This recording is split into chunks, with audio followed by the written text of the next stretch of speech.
kind of established through college, outside in adult life. So what does advocacy after college look like? First, there's a lot of coalition building that needs to be done. Also, attend community events. You have to be the pro-Israel voice at anti-Israel events. And trust me, there's a lot in every community around the country happening multiple times a month. And then work with local synagogue churches to create Israel programming and events and create a presence of Israel. So let's talk about coalition building and finding your allies.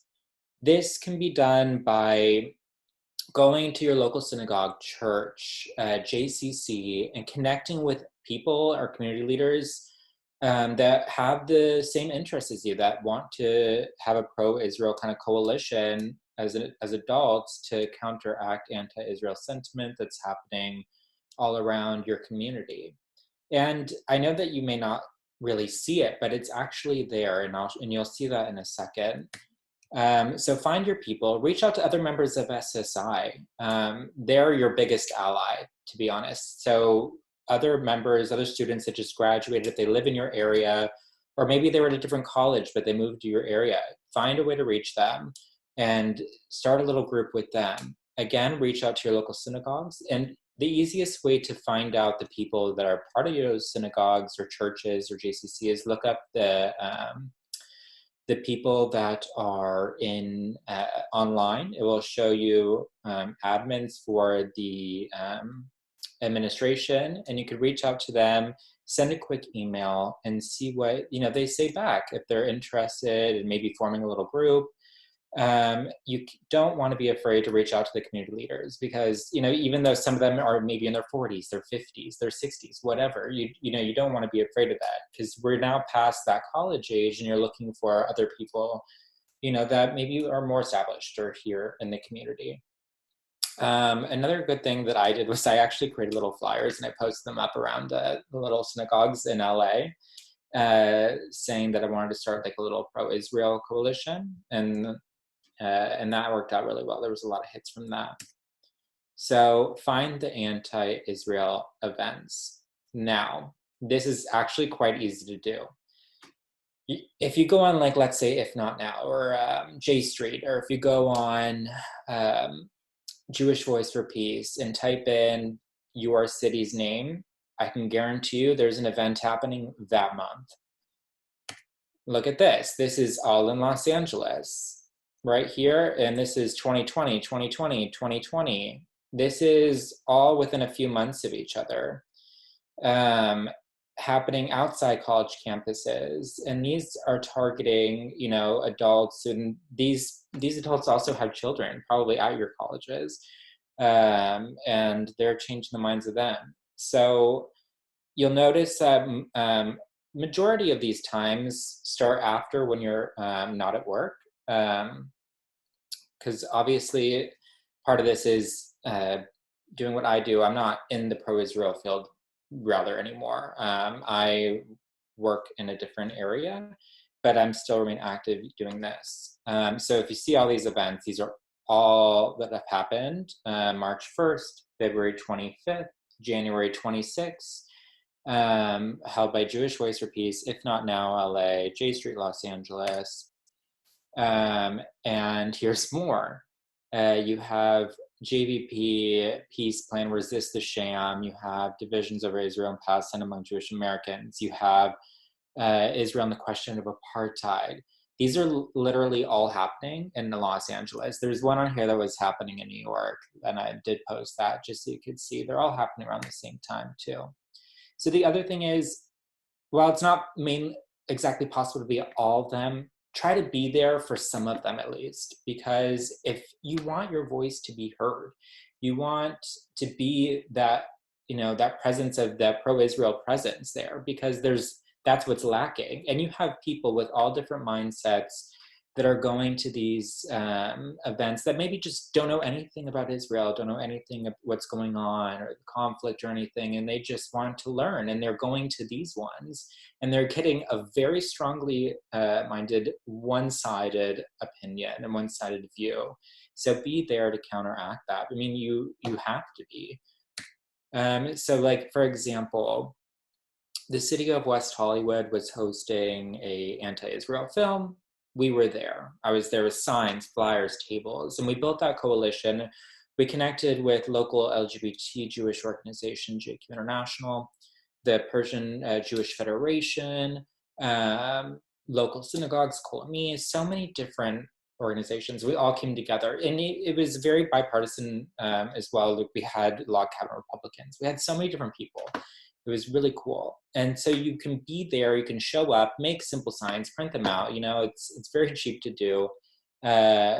Flyer table if you have it. I mean, I have a little pop-out table. I go take it with me wherever I go, just in case.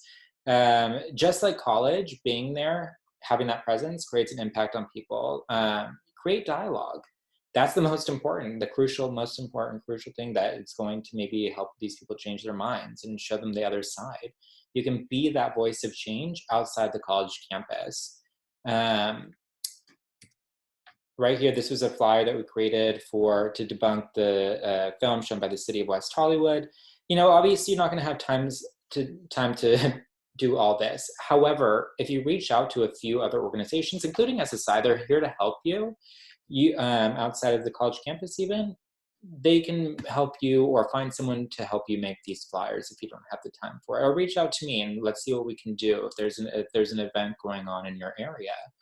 And we can make some things together. So make waves. I've always loved this term. Make waves. Be powerful. So get it in. If you're going to do something, make sure it's, make sure people can find out about it. So reach out to your local Jewish journal or your local press, because if the more it gets out there, the more people are going to find out, and the more people are going to be interested in learning different sides of different things. And maybe you'll be able to sway someone that was originally on the other side of it. And then waves make change. And I truly believe that. So by getting all that out there, by creating that presence, by fighting with the city council, by creating that coalition in West Hollywood, we were able to get a pro-Israel movie shown by the city. Over 100 people came. It was really cool. And it counteracted that anti-Israel film that was shown. Unfortunately, it was shown, but we had the majority of people there were us to watch it, and we made sure our voices were heard that day. And then West Hollywood also took a stand against BDS, which was great. So these things, just in your local community, can make a big difference. I wanted to go back here, if you can see. Where'd it go? This picture, I don't know if you can see my, you probably can't see that. It's right in between the Israel at Crossroads and Imprisonment of a Generation. This is, if not now, LA. They're in front of the Jewish Federation. They go there quite often. They post the dates that they're going to go there and do a protest and an anti-Israel thing and an apartheid wall. These are things that you could be there. So if you pay attention and you go into their Facebook events, you could easily see that and get active and get out there. Now, I also wanted to point out something. If you're going to use SSI's name, and if you're going to do it, like sometimes I use SSI's name, sometimes I don't. It really has to align with the SSI mission statement. You don't want to be like that radical person going out there going, if you're going to do that, talk to Alon, talk to Sophia, talk to Alon, Chargo, and see if it aligns with the mission statement, see if they're, and then use their name if you're going to put it out there in the media. Honestly, that's my slideshow. I wanted to open up to questions because I think that's really important to hear from you guys, what you guys have to think, and how you guys, any questions you have about post-Israel advocacy, post-college Israel advocacy outside the college campus. So if we can open that up. I can't see anyone. I think there's a few questions in the chat. Okay, I'm trying to see if I can get to the chat from here. There we go. 1, 2. Do you want me to read the questions to you? Yeah, so when you do things with someone post-graduation, do you still associate the event with SSI, or is it independent? So that's where that last thing that came in. If it aligns with SSI's mission statement, then why not? I mean, go for it. But obviously talk to Alon, talk to SSI national team, and really see if they want their name behind it. Because you have to be careful. If you're, doing if it's a very radical thing and it doesn't align with SSI, then obviously you're going to do it independent. You can use your name or whatever coalition, whatever you guys named your coalition. Like ours is the West Hollywood Coalition, and there's others that we're forming too around the state, and not just in West Hollywood. Are there any other questions from everyone? How hard is it to combine actual work and community involvement? Can you explain how to combine actual work and community involvement? Like, what do you mean by actual work? Your day job. Oh, okay. It's not that hard. Most of the events that are taking place that I was talking about and that I showed you guys in the slideshow happen outside after work. So it really isn't that hard. And getting the community involved and stuff, and it's mostly after work. So it isn't that hard. There you do have to create a balance. So like I said, it's not going to be easy to be at every single one of these events, but if you can aim for at least one a month, I mean, that's awesome. Which organizations do you usually cooperate with? Are they similar to the groups you worked with on Pace's campus? Okay, so it's quite different. The groups, they're more like local people from your JCC. There are people there. They are synagogues as well, or churches, and LGBT or Jewish organizations. So I mean, like JQ International, Colamy. I mean, but that's here in LA. I mean, obviously there's different ones near you. So you could also, are they similar to the groups you worked on? I mean, kind of, but I mean, it's different. You're reaching out to individuals and to big organizations. Not to my start SSI at Pace. Yeah. So why I started SSI at Pace, which was the first SSI in New York City. My friend and I, we met at a Jewish class. We just got back from Birthright. I believe it was 2014, and we were taking this Jewish history class, and we were sitting next to each other, and the class was taught in a very anti-Israel way. And this is Jewish history. Like, what is going on? We were both looking at each other like, we just got back from Israel. We love Israel. We have a long line of family of Zionists. Like, what is going on here? Why is it being taught this way? And why is this professor like doing this? It didn't make sense to us. Why are we paying for this education if most of the things that are coming out are false? So luckily, we got a hold of Alon, and Alon set us up to create the first SSI chapter in New York. It wasn't easy to do. We had some bumps along the way with dealing with Stacko and dealing with Pace. But I mean, we did it. We got it done, and I think we're a very good chapter, and I'm really glad. There you go, Eden. Yeah, it's not easy at all, but it can be done.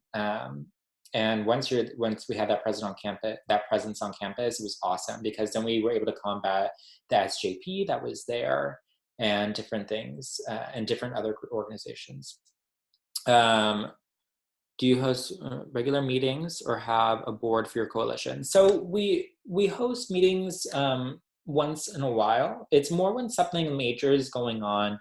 We do have an email thread that is open and a text chat, so we're always communicating. That's huge.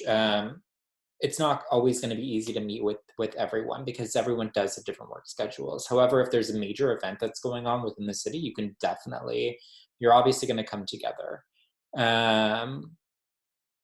Let's see here. How do you coordinate with local authorities, police, local government? Okay, so we made a friend of the city, Mayor Pro Tem Lindsay Horvath. That was our West Hollywood. We made friends with her. So there is a way to become friends with your local city council members and stuff by sending emails and even tweeting at them. They do tweet back, a lot of them. But sending an email, let them know what's going on in the community, and let them know who you are, what you're doing. And who knows, you could have a pro-Israel person on your side. We did. That was Lindsay Horvath. and she kind of set it up for us during that film and reached out to security, West Hollywood police and stuff, to let them know that we're going to have a presence there, and there could be something, but luckily we're all adults and there was nothing that went on. Could you tell us a bit about your family involvement in Jewish life in LA? They helped start a large synagogue. Yeah, so my family have been Zionists for a very long time. It kind of So first, my great Aunt Etta was best friends with uh, oh my God, Golda Meir, and she was a huge part of Hadassah, and also helped fund Hadassah Children's Hospital in Israel. Um, in the 1800s, when my family came here, we started the first Orthodox temple west of Mississippi, or west of Louisiana, called the Breed Street Shul. It's now a National Historical Landmark. It's pretty cool. It's in Boyle Heights if you ever get a chance to go down there. They are working on restoring it right now. And that's a big part of our Jewish life in LA. Hampshire Large Synagogue. Any other questions, guys? Anyone typing?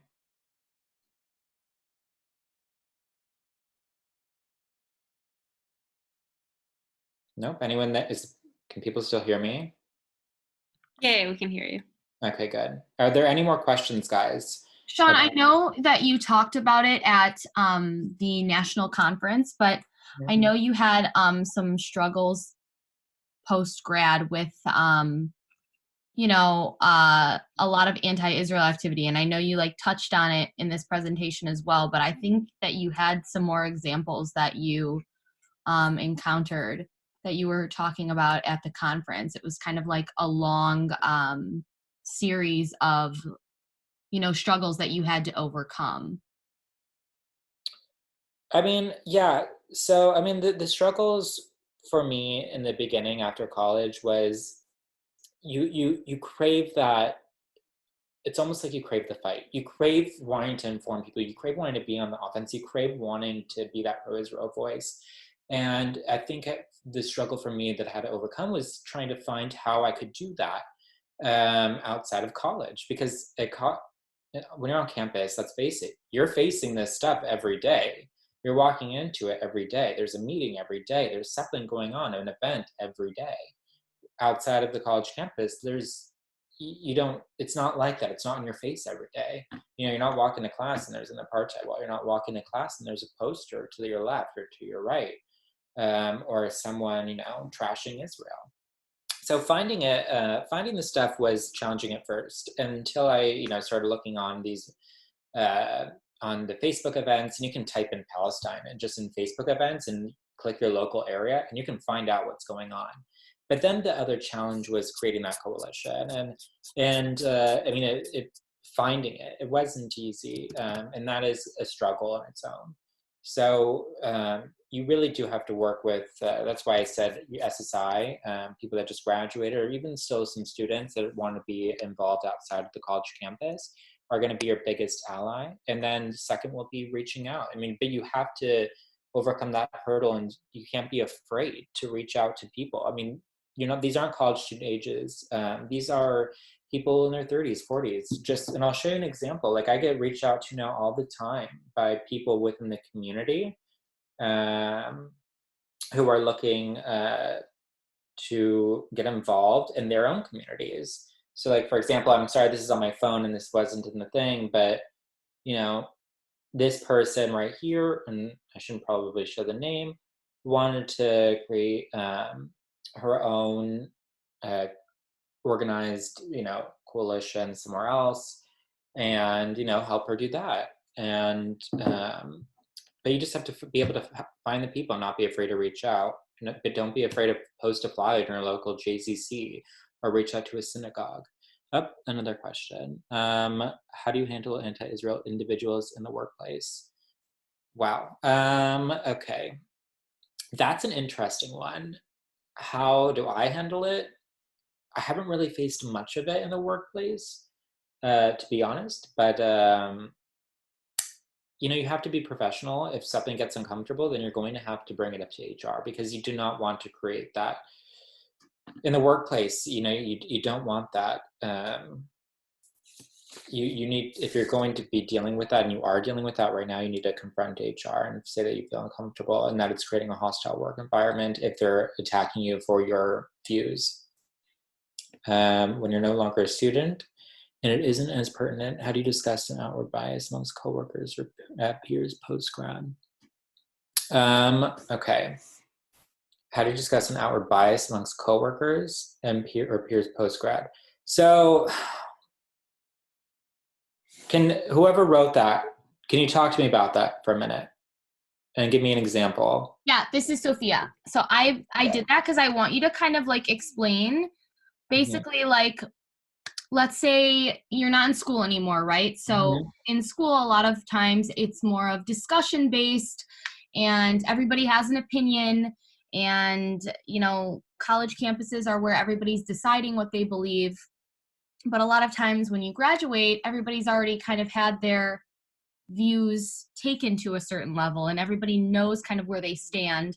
And if they don't, it's not as easily influenced. So when people discuss Israel post-graduation, what I found, at least, is a lot of people, Israel becomes nothing. Like it almost becomes like SSI is our lives, right? Like when we're in college, that's everything that we embody. Everything we do is for pro-Israel work. So when we graduate, it becomes less of a topic.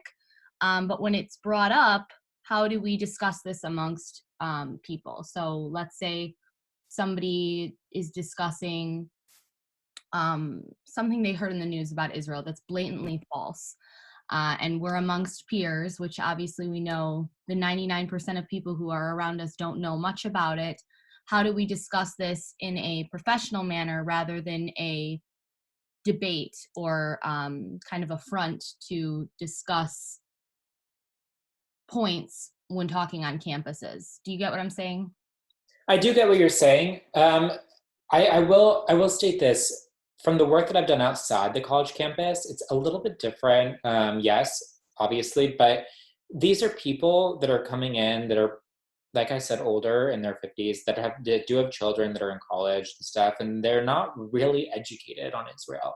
So it is easier to influence their mind. Then you do have those people that are fresh out of college, and definitely it's almost impossible.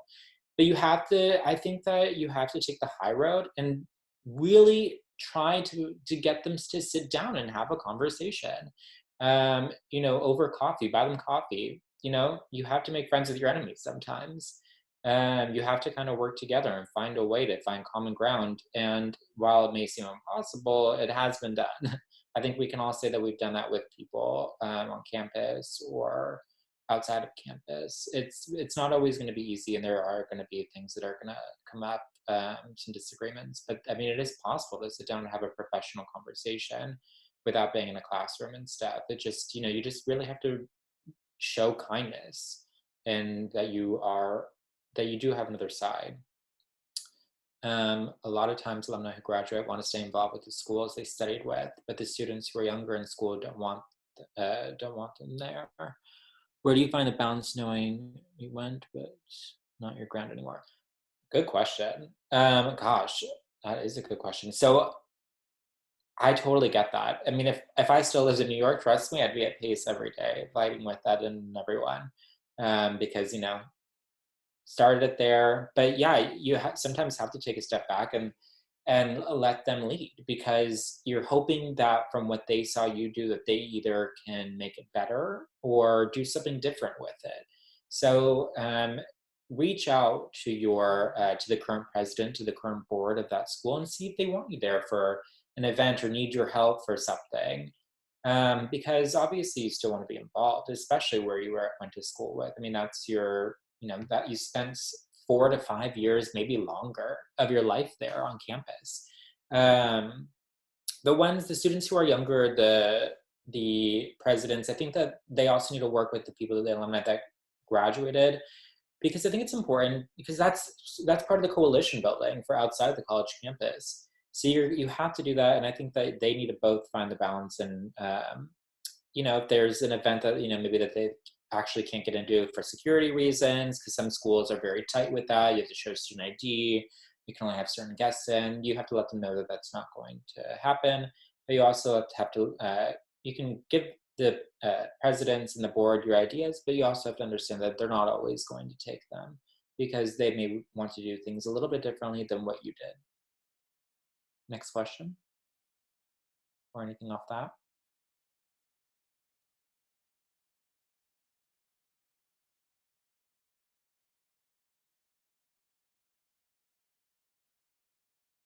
No?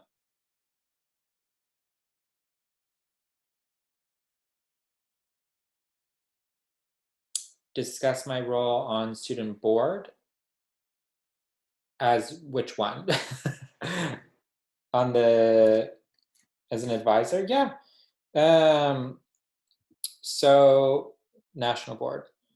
So I think my role as on being on the student board is to really help you guys and help the students that are currently here as an alumni create ideas and uh, kind of work together to problem solve and come together to uh, help what's going on campus. If you're struggling with something, don't know what type of event to do, or need help, just simple things, reaching out to other different groups. Like, we're here to help. Uh, we advise the entire all the college campuses and everything and boards. So we are here to help you guys, and as a national committee member. So if you need us literally for anything, like that flyer that I was saying, you can reach out to me if you need help with a flyer for school, and then send it to Alon, whatever the case may be. You have a question, we're here to help. Most of you have my number. If not, Alon or Sophia or anyone will give it to you. Message me on Facebook. We're here to help and advise on what to do on college campuses if you're running into anything.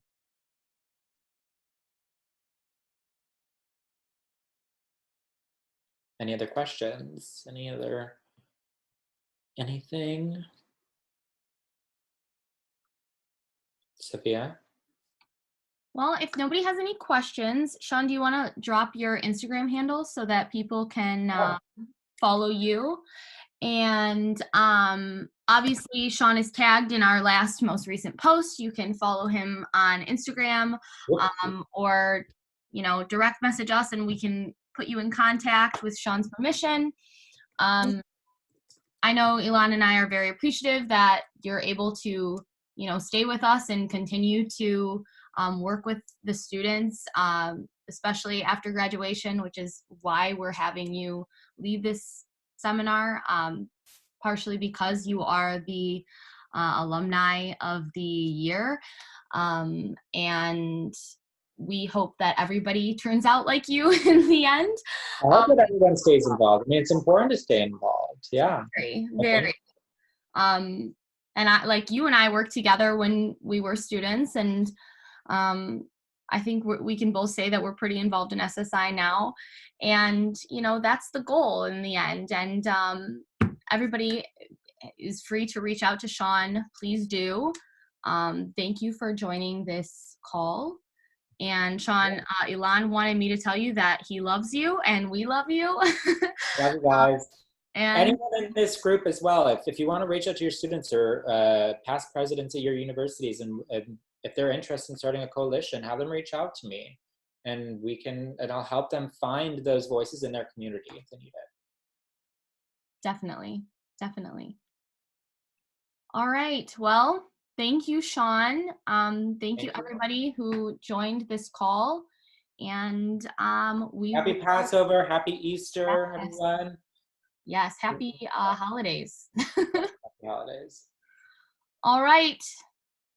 All right, guys. Thank you for having me. Thank you, Sean. Thank you, Sean. Bye, guys.